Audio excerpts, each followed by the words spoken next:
Morning, everybody. It's Stippling Vaughn, and of course, we are at the bar doing our work. Just got here, so music is still relatively low. So hopefully, I can get this video in without there being, music strikes, it being taken down, the whole 9 yards. So it's one of the reasons why when I do a video like this, I continue to try to talk, so that way I know I'm not drowning out the music, but hopefully it disrupts the the algorithm, whatever they use to listen in on videos. And also, because I'm not monetized, hopefully, and it's a video, not a live stream, hopefully I won't get in too much trouble. So I'm working on, I'm going to pull back so you can see it. I am working on Terror in the Trenches. This is Von Klaus's campaign, and he said he's having a art contest for it. So I am working on that instead of working on Scat Investigators. And speaking of Scat Investigators, remember, you can still get the ash can. You can get that through me. If you look me up on social media, whether it be Facebook, Instagram, or Twitter, it's all under Stippling Vaughn, and you can get the book. It's only $5, and it is $5 for shipping. And I've done it intentionally in the fanzine style, which means that it's all done on copy paper.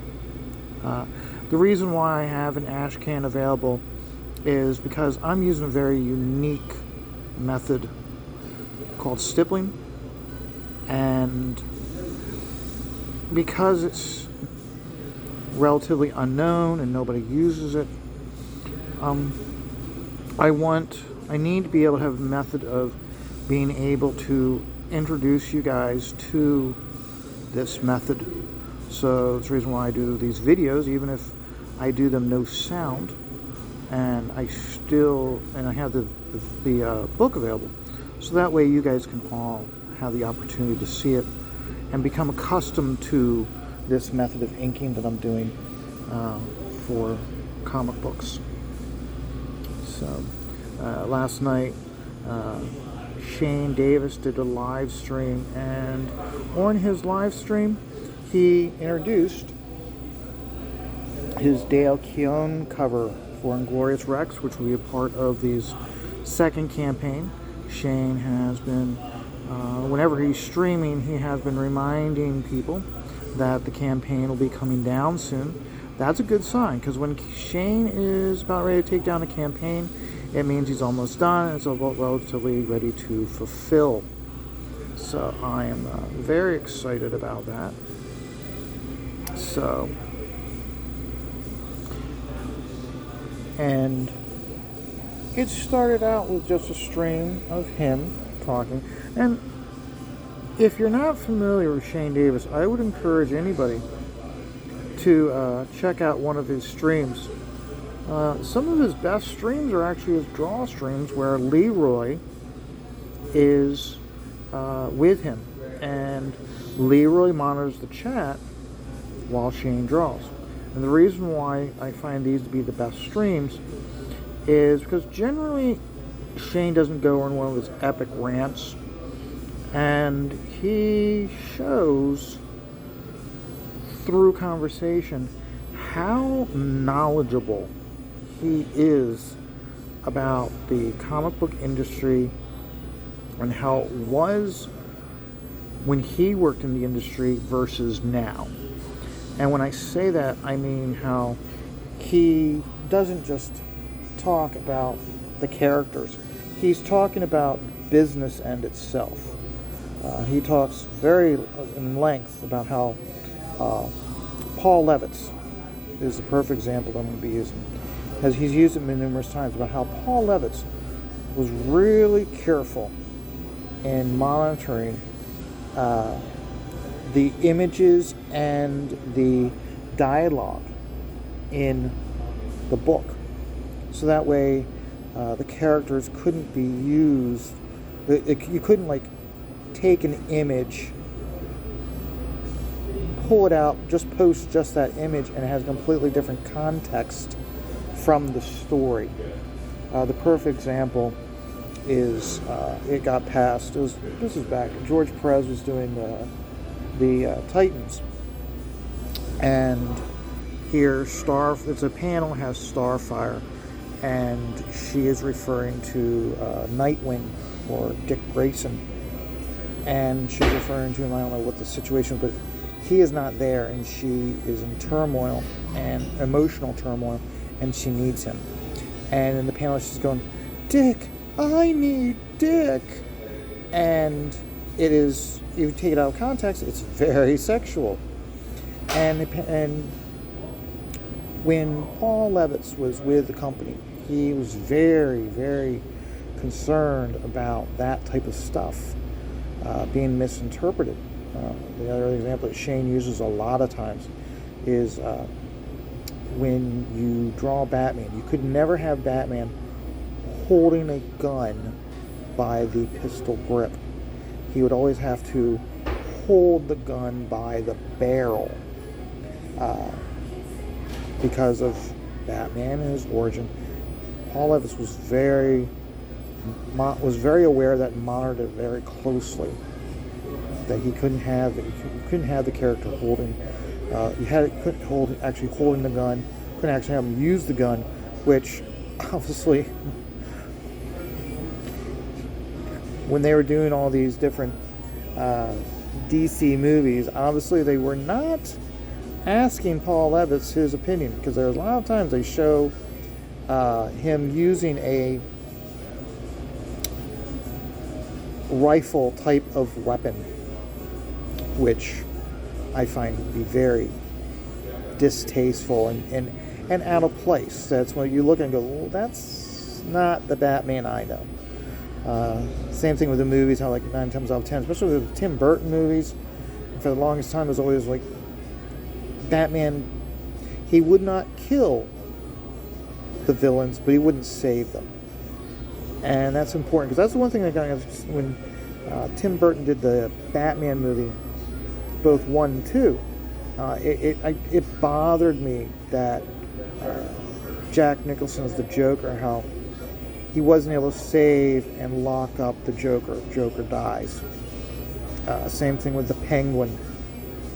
I can't remember specifically the Penguin, but I just remember Danny DeVito as the Penguin and how he dies at the end of it. And it's like, that's not Batman. Batman saves them from being killed. And just goes, I'm going to save you. I don't want you in the streets, but I'm not going to kill you. You're going to be locked up forever.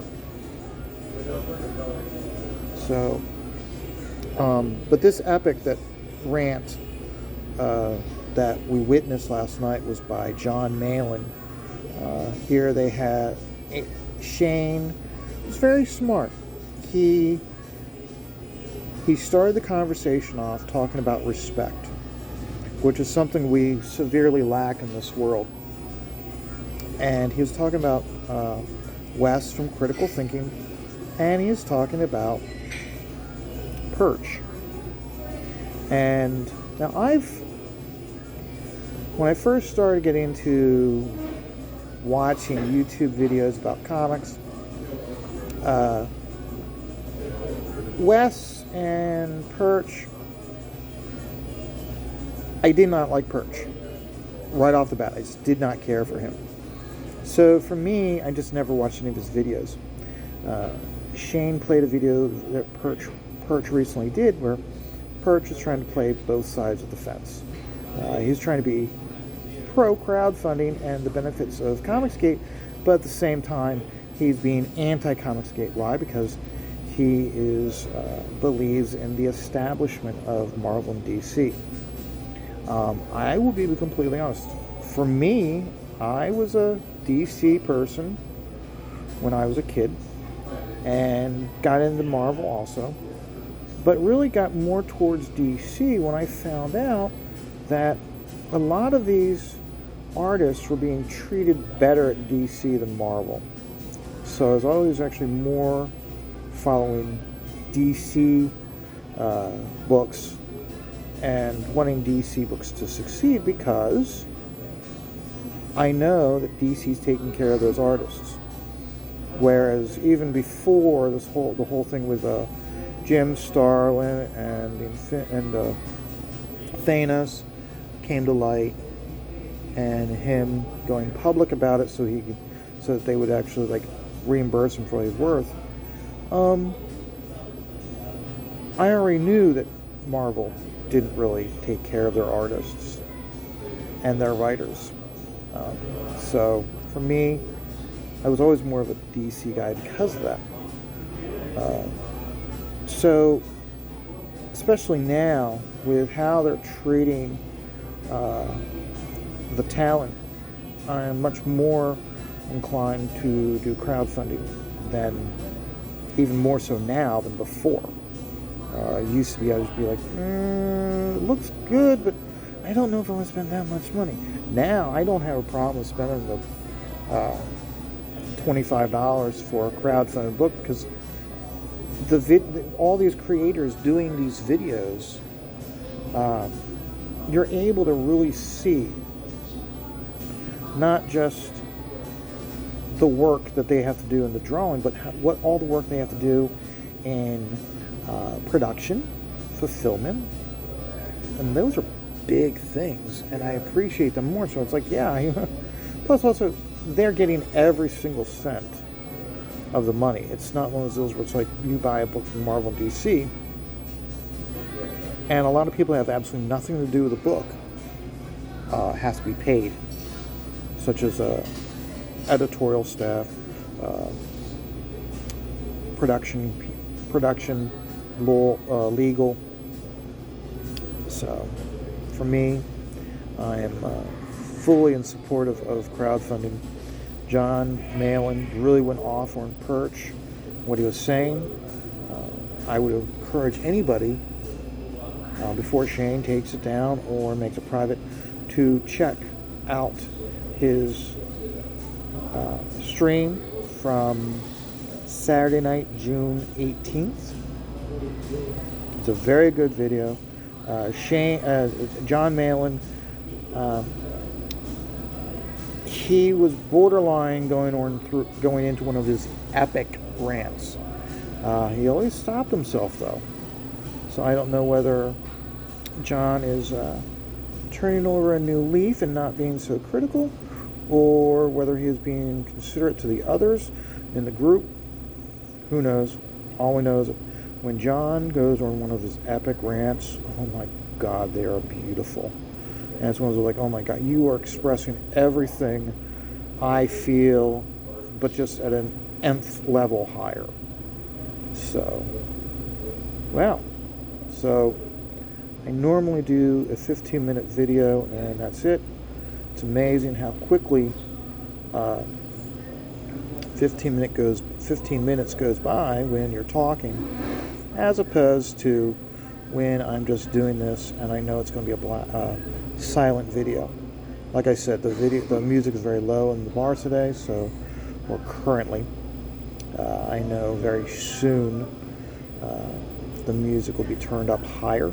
That's the reason why I'm trying to get this video in now before it turns up. But please, if you will like the video after watching, feel free to leave a comment, subscribe. It all helps the channel. So, and as I'm doing this, I'm going to take a little bit longer than usual. I'm going to go over some things here with what I'm doing, so that way you can understand what I'm doing. And it might give you some insights to why I'm doing what I'm doing with some of the other videos that are completely silent. So, this is the composition for Von Klaus's art contest for Terror in the Trenches. We have Lady Satan here, and the whole reason why I'm doing this composition the way I'm doing it is that she feels trapped and cornered. We've got the Frankenstein with a chainsaw arm Nazi here, Okay, he's a framing device. Really, I could have had rubble or just destruction. The whole point is he is a framing device. We've got the fireball Nazi lady. Okay, she is up high, so she is the immediate threat. Okay, we've got the border here, so Lady Satan is trapped. Okay, this border forms a wall visually for us, so she is trapped. She is in peril. And then, of course, the Nazi doctor, we have him up here, and he is representative of a threat. So having him large, but with a evil look to him, he, again, shows the threat, and he's putting pressure. Now, it's taken me a while for me to do this. It's going to continue to take a while. I'm slowly pulling these shadows in, okay? By pulling these shadows in, okay, it pushes him back. Right now, okay, I'm going to pull in close. So you can see right now how I've got a light here, some dots, and then dark here. All this is going to be pulled up, more gradation. In the end, okay, the evil doctor is going to be completely toned. There is not going to be, even up here, okay, even up here where we have these white spots, okay, they're going to have tone in them also. So he is going to be completely pushed back into the background.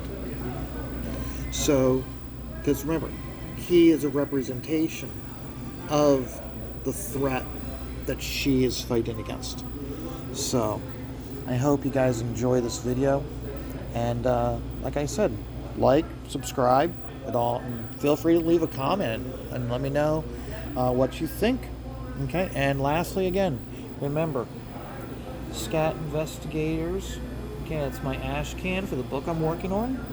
It's about 2 Pennsylvania Game Commission game wardens and their adventures as they protect and keep the horror creatures that we know secret.